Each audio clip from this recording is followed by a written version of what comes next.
Oi, eu sou o Fábio e esse é o canal 1000 Páginas. E se eu assumisse esse canal?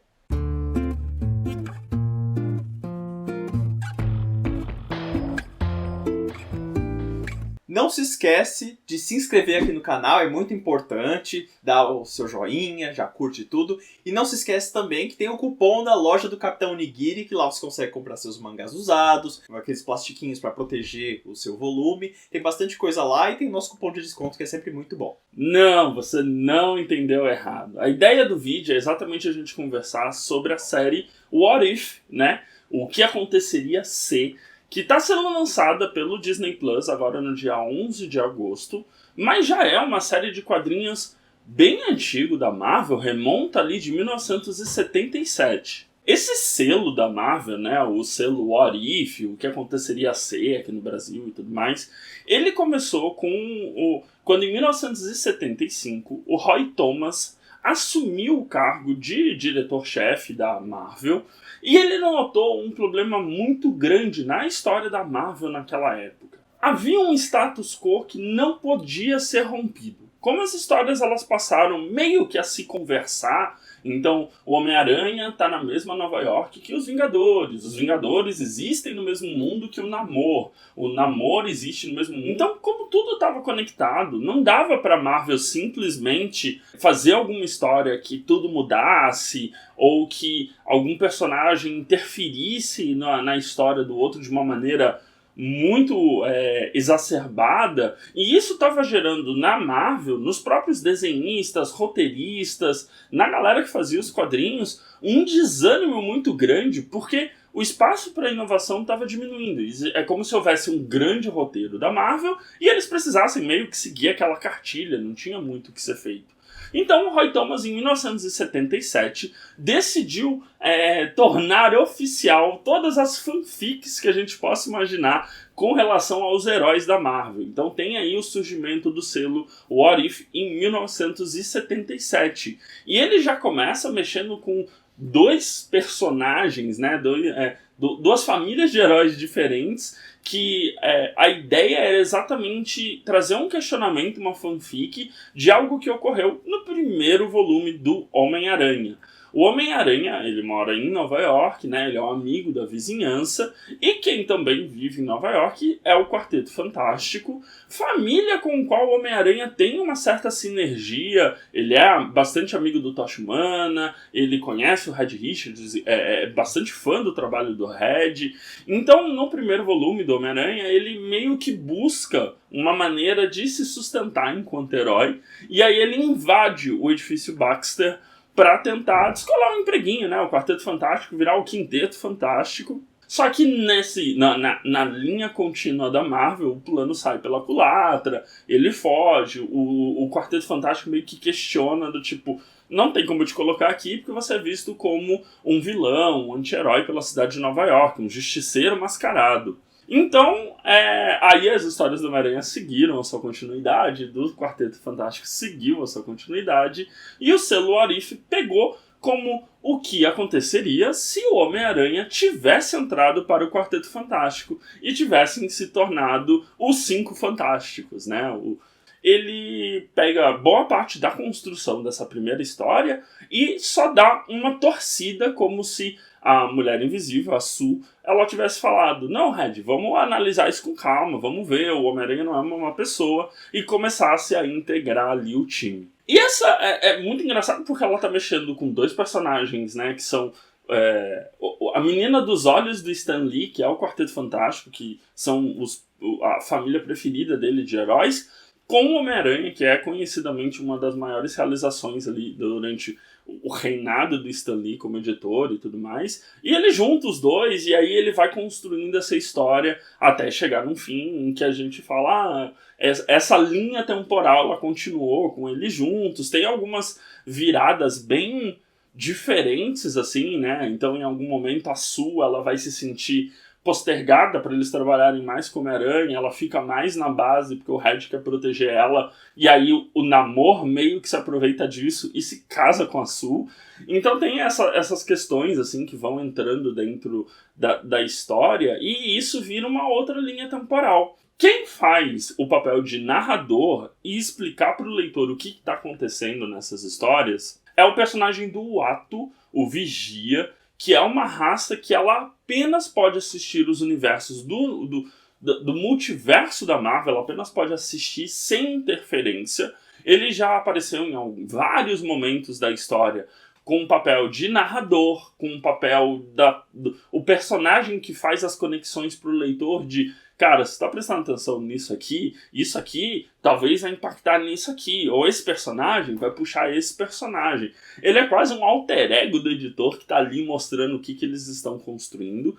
Ele foi criado em 1965, né, na época mesmo do Jack Kirby com o Stan Lee, apareceu em histórias do Quarteto Fantástico, do Surfista Prateado, é um personagem muito icônico. E a ideia do Roy Thomas era que o Uatu, ele apresentasse já no primeiro volume a condição daquele selo. Então, são algumas páginas do Uatu explicando, olha, tudo isso que você está acostumado a acompanhar nos quadrinhos, né? E aí tem várias cenas icônicas de coisas que estavam acontecendo na época. Ele vai lá, e se fosse diferente? E a série, o E.C., ela foi um grande sucesso, tanto é que ela teve 3 grandes fases muito proeminentes. Então a primeira, que foi essa de 1977 a 1984, então ela compreendeu muita coisa. Aí a gente teve algumas outras séries, alguns capítulos que eles lançavam dentro de um próprio quadrinho, algumas historinhas curtas. Aí a gente teve a segunda, que foi de 1989 a 1998. E após isso a gente teve também um selo menor, teve 3 ou 4 volumes entre 2004 e 2005, que deu um boom de ressurgimento pro Arif. E a partir daí, agora, a Marvel, toda vez que a gente tem algum super evento, meio que ela faz um Arif com um desfecho diferente. Então a gente teve isso na Era de Ultron, a gente teve isso nos Vingadores vs X-Men, a gente teve isso na Saga da Aniquilação. Então toda vez que tem alguma coisa que a Marvel sente que ela pode brincar com aquele conteúdo, do tipo, não, eu não quero que os heróis ganhem dessa vez, ou eu quero que algum herói tenha um plot twist diferente, ela joga no selo Arif e como a base, né, a base daquela história já está sendo contada nas mensais, aquela história fica quase como um bônus, né? E é muito engraçado porque no selo do Arif a gente teve um gigantesco celeiro de ideias, né? Então a gente teve nessa primeira tiragem de 77 e 84 com a direção do Roy Thomas, a gente tem alguns eventos que ficaram marcados para sempre depois. Por exemplo, o que aconteceria se a Jane Foster, a namorada do Thor na época, encontrasse o Mjolnir e fosse digna dele para se transformar na Thor, né? Na época eles nem chamavam ela de Thor, ela tinha um nome genérico de Thor feminino. Anos depois, décadas depois, essa história ela foi reaproveitada pela Marvel e se transformou numa das melhores fases do Thor, com o surgimento da Thor, com o Thor se transformando no indigno, não podendo mais usar o Mjolnir, perdendo o título de Thor, e a Jane tendo que lutar com o dever de ser a Thor, mas ela fazendo um tratamento contra o câncer. Então a Marvel pegou uma ideia que surgiu lá atrás, retrabalhou isso e virou uma das melhores fases. E ela fez isso com vários plot twists. Então ela fez, na época da fase da Fênix Negra, por exemplo, ela questionou, e se a Fênix não tivesse morrido quando voltou do espaço, né? A Jean quando ela volta. O que teria acontecido? E ela, basicamente, o quadrinho termina com a Fênix destruindo todo o planeta Terra e o sistema solar, porque a Fênix consome a tudo.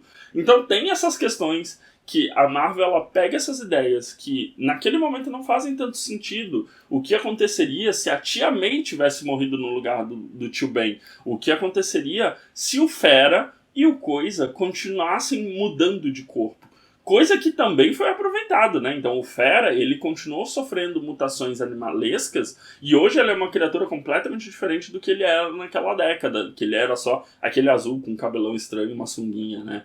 Então tem todas essas histórias que o Roy Thomas ajudou a Marvel a desenvolver, né? Então deu na mão de roteiristas competentes, desenhistas competentes, e a Marvel basicamente tem um celeiro de ideias, distopias, mortes de personagem, alteração do status quo do personagem que ela pode trabalhar. E isso conecta a gente diretamente com a série que vai estrear no Disney Plus agora em 11 de agosto, que é a série What If, e a ideia, pelo que a Marvel já se pronunciou, é eles brincarem também, então eles vão pegar eventos desses 20 anos já, não sei quantos anos são, mas muitos anos de MCU e fazer pequenos plot twists. Então a gente sabe, por exemplo, que a gente vai ter um episódio em que quem toma o soro do super soldado não vai ser o Steve Rogers, vai ser a Peggy Carter. A gente vai ter um episódio em que quem vai ser levado para o espaço não vai ser o Peter Quill para formar os Guardiões da Galáxia,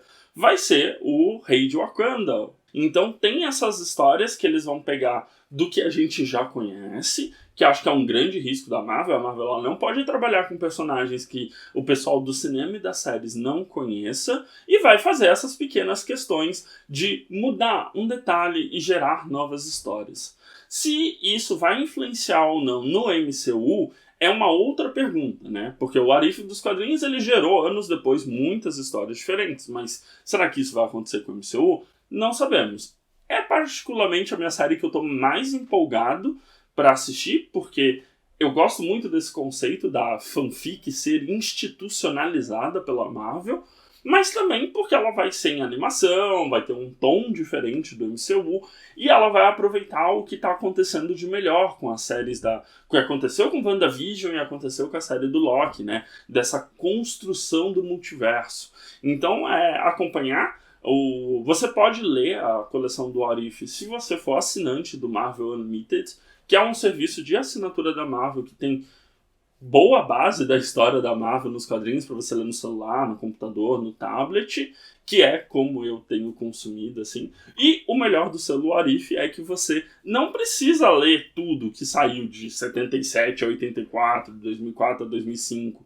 Você pode simplesmente se interessar por histórias específicas e lê-las para poder aproveitar e pensar, poxa, o que será que teria acontecido? Bom, no mais é isso. Não esquece de deixar nos comentários se você está empolgado por essa série, se você conhece os quadrinhos, que história você gostaria de ver no selo What If do MCU. E a gente se vê no próximo vídeo. Não esquece de dar uma olhada nos vídeos recomendados que fica aqui do meu lado direito e se inscrever na bolinha do meu lado esquerdo. Um beijo grande, tchau, tchau.